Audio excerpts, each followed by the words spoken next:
সোমবার বিকেলে মুর্শিদাবাদ জেলার অন্তর্গত হাটগাছা এভারগ্রিন ক্লাবের উদ্যোগে এই বছরের ফুটবল টুর্নামেন্টের আয়োজন করা হয়েছিল। এই টুর্নামেন্টে 16টি দল অংশগ্রহণ করেছিল, যাদের মধ্যে বেশিরভাগ ফুটবলারই ছিল বিদেশি। টুর্নামেন্টে দস্তুরপাড়া আজাদ তরুণ সংঘ জয়ী হয়। এই টুর্নামেন্টের ফাইনালে উপস্থিত ছিলেন মুর্শিদাবাদ লোকসভা কেন্দ্রের সাংসদ আবু তাহের খান, হরিহরপাড়ার বিধায়ক নিয়ামত শেখ, প্রাক্তন মন্ত্রী হুমায়ুন কবির, পূর্ত কর্মাধ্যক্ষ রাজীব হোসেন, বিশিষ্ট সমাজসেবী নারুগোপাল মুখার্জি, আইজুদ্দিন মণ্ডল, ভীষ্মদেব কর্মকার সহ বিশিষ্ট তৃণমূলের নেতৃবৃন্দরা।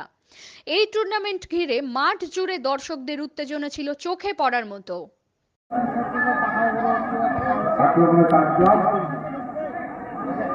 বলছি বহরমপুরে বুকে অত বড় একটা স্টেডিয়ামে পড়ে আছে, কিন্তু চারিদিকে জঙ্গলের ঠিকভাবে হয় না, খেলাধুলা করে না, কি বার্তা দেবেন?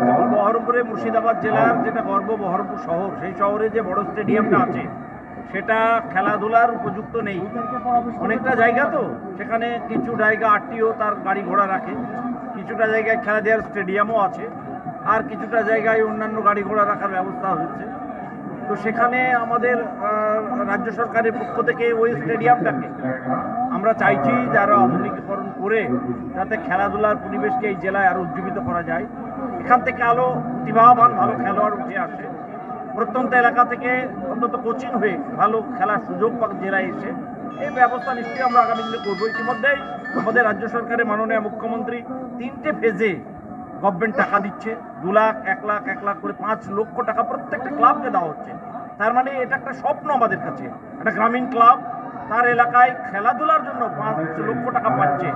তো সুতরাং আস্তে আস্তে এই খেলাধুলার পরিবেশকে কাজে লাগানোর জন্য বাংলার জননেত্রী এই ধরনের পরিকল্পনা নিয়েছে, খেলাধুলাকে গুরুত্ব দিয়ে। তো এই হাটগাছা আজকে এভারগ্রিন ক্লাব তারাও এই যে সহযোগিতা নিয়ে সুন্দর খেলার পরিবেশ তৈরি করছে, দেশ বিদেশের খেলোয়াড়রা এখানে খেলছে। আজকে হাটগাছার মতো গ্রামে আমরা ভাবতে পারিনি নাইজেরিয়ান খেলোয়াড়রা এসে খেলবে, এখানে ওই পাশে দার্জিলিংয়ের নেপালিরা এসে খেলবে, আজকে খেলছে। মানুষ গোটা পৃথিবীটা হাতের মুঠোয় হয়ে গেছে, দেশ বিদেশ থেকে বহু খ্যাতনামা প্লেয়ার আসছে, আর আমাদের খেলোয়াড় ওদের খেলোয়াড়, এই যে আদান প্রদান, তার মাধ্যমে আরো ভালো খেলা মানুষ দেখছে। আগামী দিনে ভালো খেলোয়াড় এখান থেকে উঠে আসবে, আমরা সেটাই চাই। আর প্রত্যেকটা পঞ্চায়েত এলাকায়, গ্রামীণ এলাকায় স্টেডিয়াম করা রাজ্য সরকারের একটা নীতি, সেই নীতি মেনে যেখানে যেখানে ফুটবল ফিল্ড আছে সেগুলোকে আমরা স্টেডিয়ামে রূপান্তরিত করার চেষ্টা করছি। আগামী দিনে খেলাধুলাকে কেন্দ্র করে গ্রামীণ বাংলায় একটা উৎসাহ উদ্দীপনা হয়, তার জন্য প্রয়োজনীয় পদক্ষেপ মমতা বন্দ্যোপাধ্যায় থেকে নেওয়া হচ্ছে। দেখবে তো Murshidabad how do you feel when you are